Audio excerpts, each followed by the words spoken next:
It's Thursday, the 2nd of May 2025, and in England and Wales they had a lot of council elections last night, which is, I'm really grateful for them, because it's a chance for people to vote on how the government are getting on, really, and not really much to do with local issues.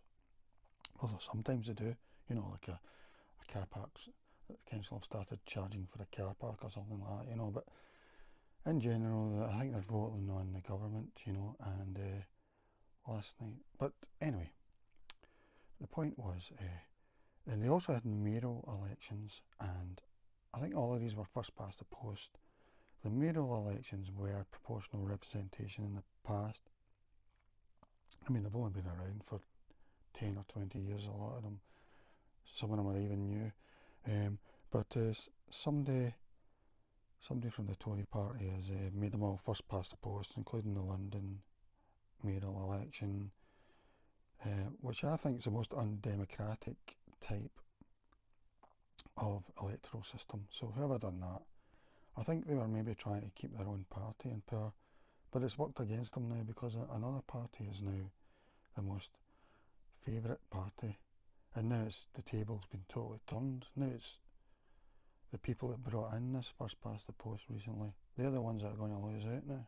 They were trying to. So personally, I think they're all undemocratic anyway. So I would agree more with the proportional representation, preferential votes. They do this in Scotland and Holyrood for quite half the seats, I think, in Holyrood. The others first past the post, which I disagree with. But yeah, I just wanted to point out that, in my opinion, the only democracy in the world is Switzerland, and that's because it's the closest to direct democracy.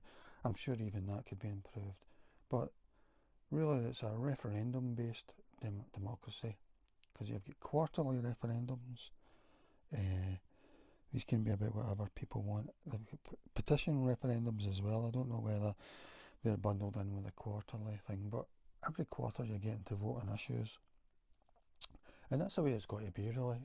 Really, people have got to be voting on issues and not personalities or parties. I don't want a party hamper. Why should I agree with everything in that party's? A lot of the time it's the Prime Minister's fancy, basically, if there's things he wants to do or she. Possibly they never even mentioned it in their manifesto, or uh, it's bundled in there. You don't really want it, but you have no choice because you're voting on some other issue. You know, I just think these days are totally past. Uh, nobody, I can see nobody MP is in favour of direct democracy, and that's sort of proven because I think Boris tried to bring the MPs down from 650 to about 400 because there's far too many, apparently. I think so as well. I think in general, I think, uh, but he couldn't get that through because I think too many MPs would have rebelled or something. I don't know what it was, but they couldn't get that through, and that was even for the first past the post system. You know, because an MP, if they get elected in their late 20s or something, they can still be there in their 80s or whenever they drop, basically. So really, to me, Switzerland is the only democracy in the world, really, because they're the only ones with direct democracy. I mean, the older a quote democracy is, the more likely it's got a very undemocratic electoral system. Because the other annoyance to me is we only get to vote every 5 years, which I think is outrageous. You know, at least if you're going to keep the first past the post, it should be at least every 3 years, like they do in Australia, and I don't know about New Zealand, but Australia, and I think they're actually having an election tomorrow. So they're having an election.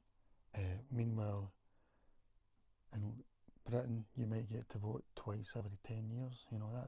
That's unacceptable. Well, three times. Well, no, two times. Yeah, that's unacceptable in my opinion in a democracy.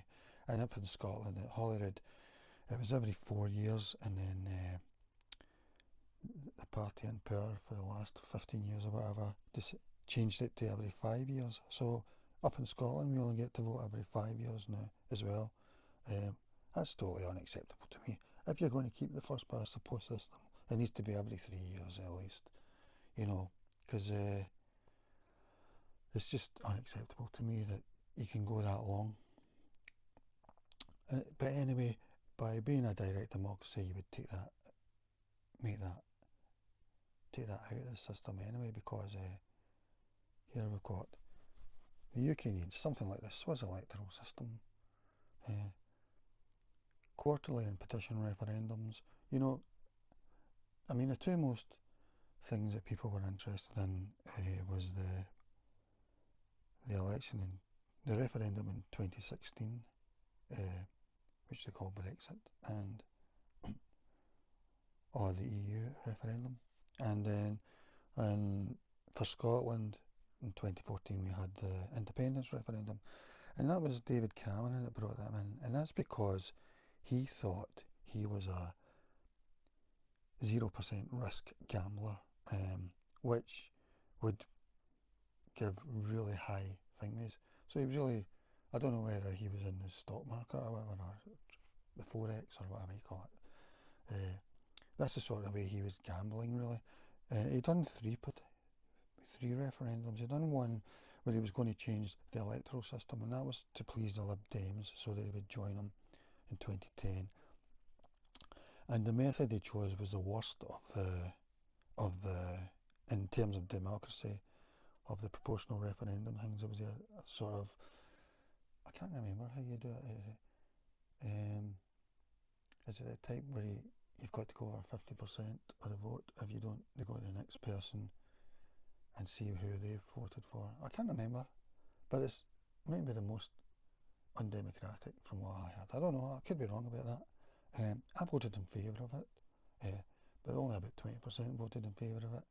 So 80% voted for first past the post, and a lot of them will now be probably fans of Nigel, and he's saying the opposite. He wants the opposite, although Rupert says he wants it first past the post to stay, because now the tables are turned and it's reform they're doing well. He's saying if we can get 33%, then it's us that's got all the power. But I think that's wrong, You shouldn't have all the power with 33%.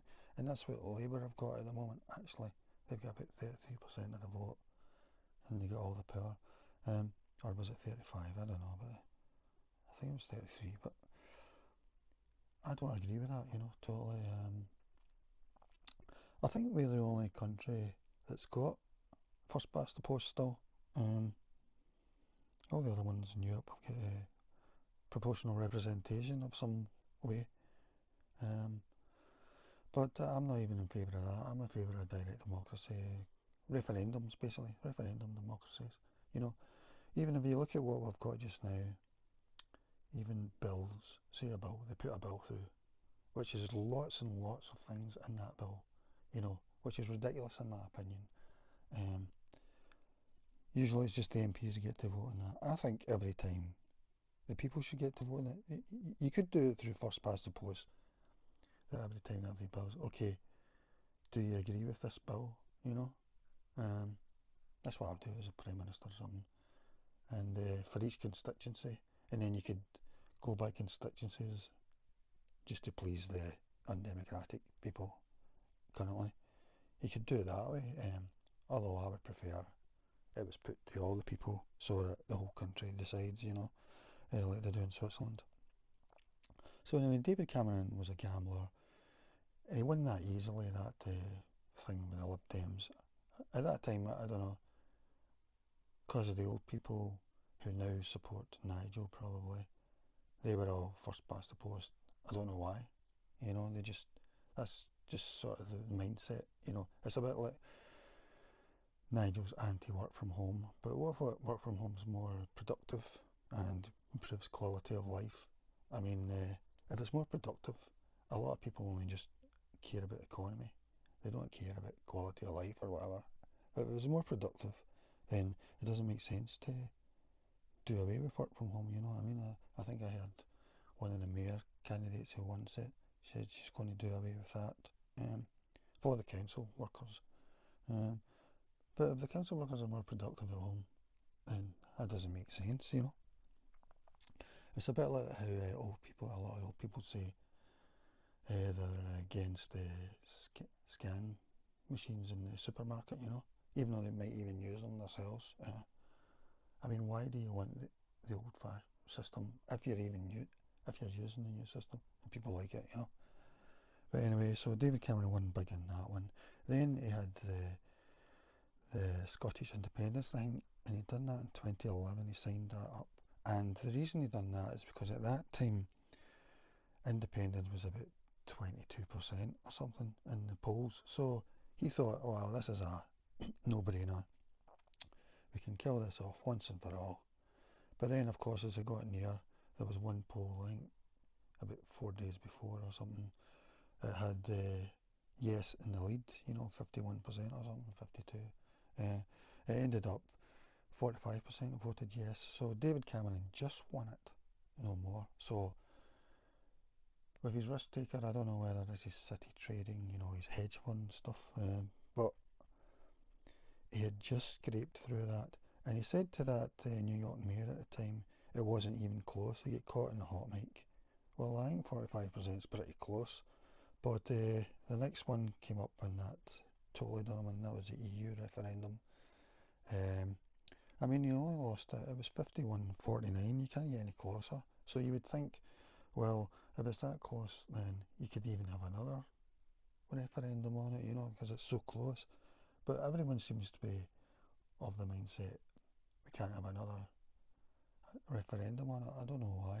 Well, I think I do know why, but maybe it's the type of voter that voted for Brexit, you know, maybe shocked them, and they felt if I try and do another referendum, I'm going to lose my core vote for both sides, you know, both the two main parties at the time, and that's the way our current Prime Minister seems to be, because he was actually under Jeremy, he was Minister for EU referendum thing, and he said a second referendum, and then when he became the leader, he said we're not having a second referendum. I mean, how you can't get any U-turn on that. I mean, personally, I think he's the worst Prime Minister ever in terms of political strategy or whatever, trying to get voters on his side, you know. But yeah, so that was no sign, and that's pretty explained because we've had some terrible Prime Ministers recently.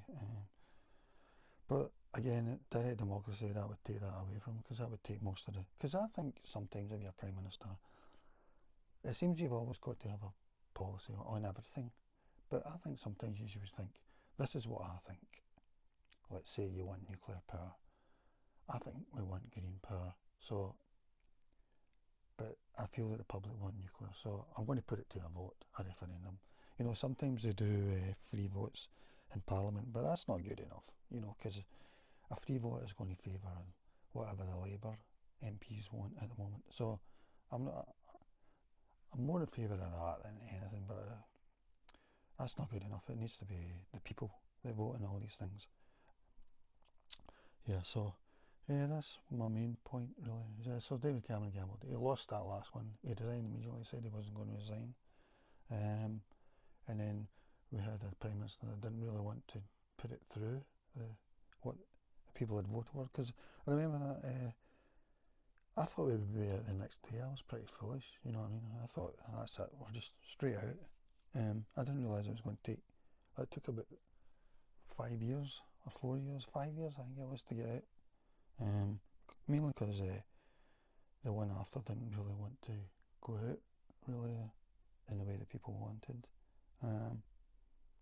Yeah, so that's just my point in this. We need to. I think Switzerland's the only democracy really at the moment. I'm really envious, and that's the way we need to go. And I think that's pretty clear cut that we need that now, because now we've got three main parties. We've got a three-horse race for a first past the post system, and we've even got another two horses that are doing pretty well as well. And it's all based on constituencies. So I don't agree with it at all really. We've got independents now as well. That probably going to here to stay really as independents. There's going to be more and more of them. So the first past the post system doesn't work at all. Yeah, and it does feel like, because at the moment we've had this council election and Labour done very badly, Tories done very badly, the new party done really well. Maybe I thought they might do even better, but because of the first past the post system, it's probably worked against them or whatever. But yeah, now it's them that have the first past the post winners. So it'll be interesting to see if Nigel says he doesn't want to do proportional representation anymore. I think he does, because I saw recently he said he wanted three things. He thought the House of Lords wasn't fit, but I don't think he said he'd scrap it, which I think should happen, you know. He said we need to have more referendums on big issues, so I totally agree with that. I don't know if he'll do it now they're doing well, first past the post. And the other thing he said, we need proportional representation. I think so that's good, but I'm wondering if he doesn't feel that way now, because it looks like Reform are going to win the first past the post thing on 31% of the vote. You know, you really only need about 33% to have a total wipeout if the others don't do well, which is totally I mean, Labour, Keir Starmer got in on about 33% of the vote and only 59% voted. I mean, Jeremy done better in 2019 on both those things than, and yet he's got 2/3 of the vote, and that's because Tory voters didn't turn out, and they went from about 40% to about 22% or something. So yeah, the system is untenable in my opinion. I think if you get less than 20% in the polls, talking about survey polls, you should need to call a general election. At the moment Labour are about 22% generally, or 22, 25, but there's no way that they'll call that, you know. There's no way they'll say, Keir will say, we need to be democratic here, we're calling a general election. I don't think he's going to do that. He's going to say, well, I've got another 4 years, I've got 2/3 of the MPs. That's all that matters. I mean, all that matters is your number of MPs. It doesn't matter how people are voting all across the country, you know, what the percentages are. Yeah, because we need to vote on issues, you know. Because I'm wondering if at the moment, are people voting on one issue? Because you've got a lot of Labour areas that are voting Reform. Is that one issue in particular? Is it a sort of protest vote on that issue? Or are they saying, yes, Nigel, his whole party hamper is fantastic. That's what that's what I want, you know. Personally, I think it might be just one issue, you know. So if we could vote on that in a referendum, that would take that out, and you could say if you voted Greens, then you could vote Greens again, or Labour again, if that's what. Personally, I don't want to vote for parties anyway, as I say. I don't believe in party hampers. So I think the electoral system needs a total overhaul. Yeah, so it'll be interesting to see. It feels untenable now, and in America as well. Everywhere, basically. Even the places that have proportional representation. Because I think people want to vote on issues, you know, especially very important ones. And that's what Nigel said. So even for that, I think, well done to him, you know. I can't imagine Keir ever saying that. Alright, that's all I've got to say about that at the moment. Yeah, so anybody looking at it, you can look at the Swiss electoral system. I'm not saying that theirs is perfect, because I don't actually understand it myself, but it's closest to what we should have. I don't agree in total direct democracy, at least I don't at the moment, because I've not really thought it through. Because I don't want it to be a sort of anarchy, you know what I mean? In a way where there's nobody at the rudder or whatever. Maybe I do, don't know. But that's the way I see it anyway, so yeah, it's just something to think about.